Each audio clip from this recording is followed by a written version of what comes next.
Ini sih sama Bapak ya? Iya, Pak. Oke.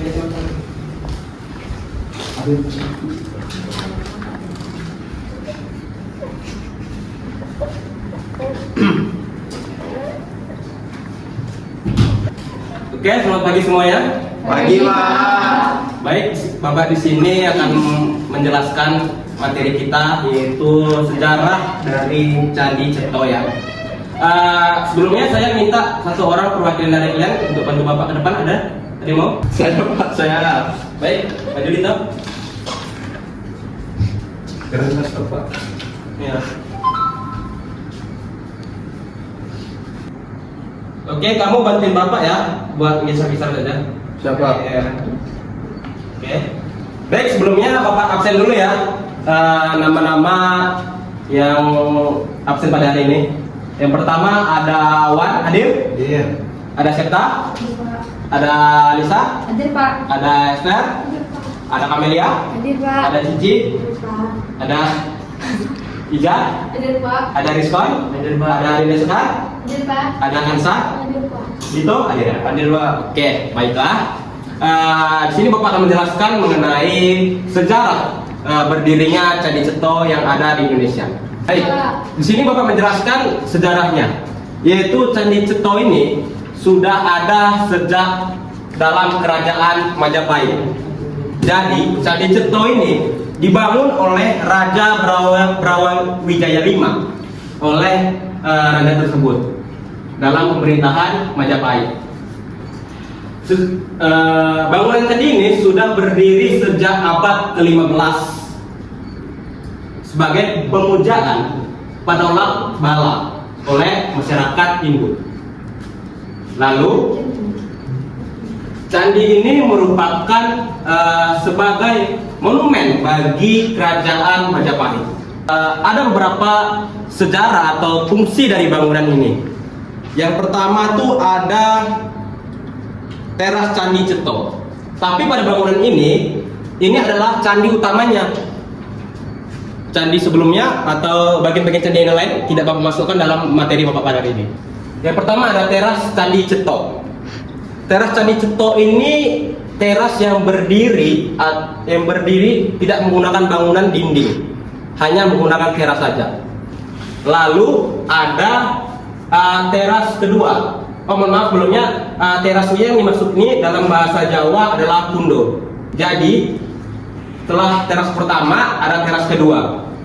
Teras kedua ini tersusun dari batu bata atau batu-batu sungai. Karena di Majapahit sungai itu sangat banyak dan batu-batu tersebut melimpah.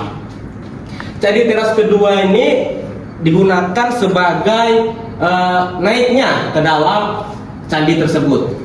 Lalu ada pundo ketiga atau teras ketiga. Teras ini terdapat dua ruangan yang mengapit jalan menuju ke dalam tangga. Lalu ada teras keempat pada Candi Ceto, yaitu dalam teras keempat terdapat arca Bima yang tampak seperti tengah menjaga tangga atau seperti prajurit yang berjaga dalam tangga sebuah kerajaan. Terus ada teras ke-5 dalam Candi Ceto ini. Teras ke-5 ini bangunan beratap, berbeda dengan bangunan sebelumnya. Teras ke-1, 2, ke-3 itu tidak beratap, tapi teras ke-5 ini itu beratap. Lalu ada teras ke-6 pada bangunan Candi Ceto.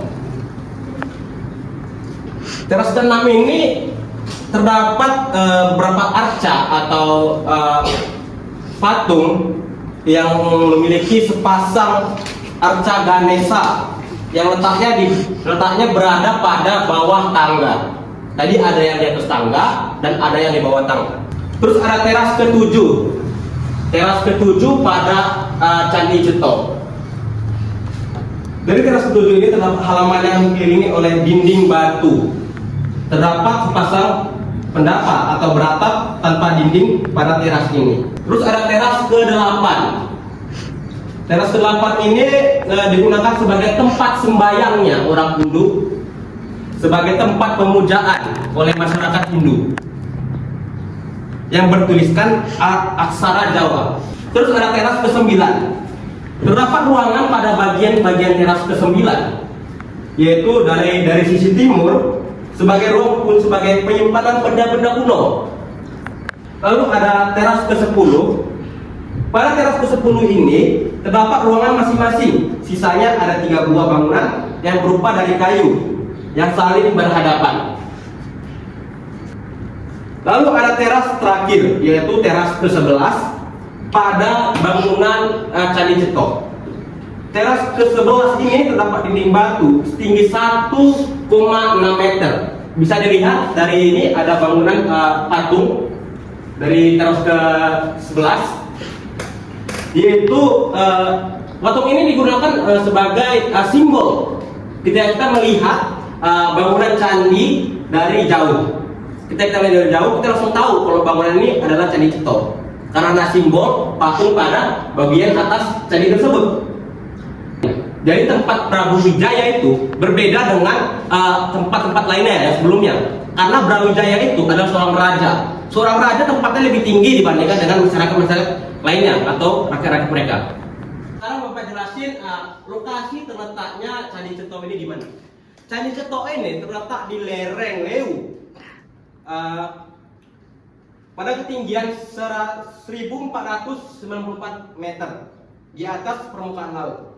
Secara administrasi berada di dusun Ceto atau dusun Gumeng, kecamatan Jenawi, Kabupaten Karanganyar atau Jawa Tengah.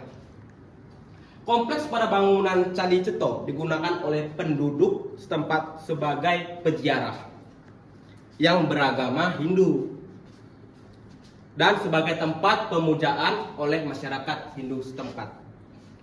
Oke, tadi kan Bapak jelaskan mengenai materi Bapak yaitu pada Candi Ceto, saudaranya, dan letak lokasinya. Selanjutnya, Bapak akan memberikan sebuah kuis agar mengetes sejauh mana pemahaman kalian mengenai materi Bapak pada hari ini. Mungkin itu boleh duduk sebentar.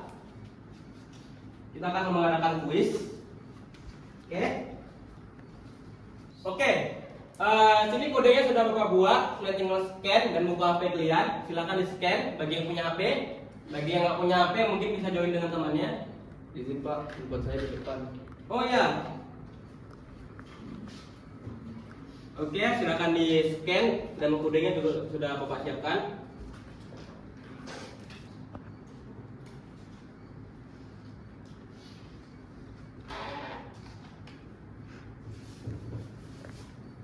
Oke, sudah masuk semua dengan kode yang Bapak siapkan. Ada yang belum? Ada yang masuk? Tolong cepat ya. Karena berhubung jam kita udah mau habis, kita hanya ke SKS. SKS apa Pak? Jam jadwal. Oh, jam jadwal. Bapak ada urusan lagi di Goba. Jadi Bapak mengajarkan juga. Agak sibuk Bapak ya. Ya, saya kira begitulah. Biasalah. Sudah semua masuk? Ada yang masuk? Ada yang susah masuknya? Susah masuk. Angkat tangan. Masuk. Tolong yang sudah masuk, yang sudah bisa bantu temannya yang belum masuk ya.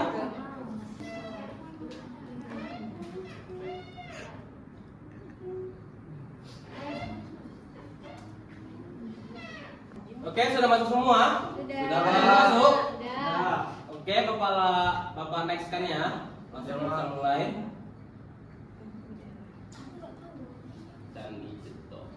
Oke. Oke. Apa yang Anda ketahui tentang Candi Ceto? Dalam masuk.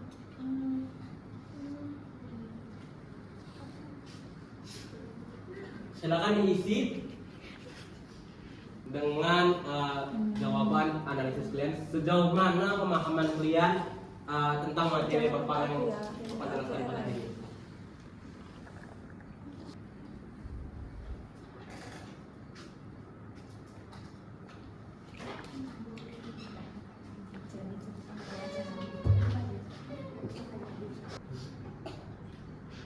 Oke, soalnya sudah dimuat. Salah satu ciri khas Candi Ceto adalah sudah. Wah, hanya satu orang yang betul ya. Jadi nggak apa-apa.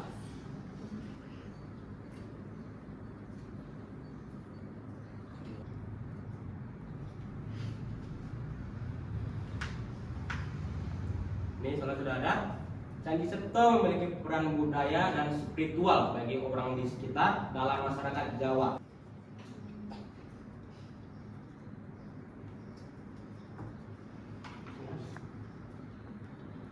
Oke, soalnya sudah habis. Hanya 5 soal yang Bapak berikan untuk menguji kemampuan kalian. Sejauh mana pemahaman kalian paham pada materi Bapak pada hari ini. Oke, selanjutnya Bapak untuk pamit undur diri atas selesainya materi kita pada hari ini dan jadwal kelas kita pada hari ini. Jadi selamat siang dan silakan pulang. Terima kasih. Terima kasih, Pak.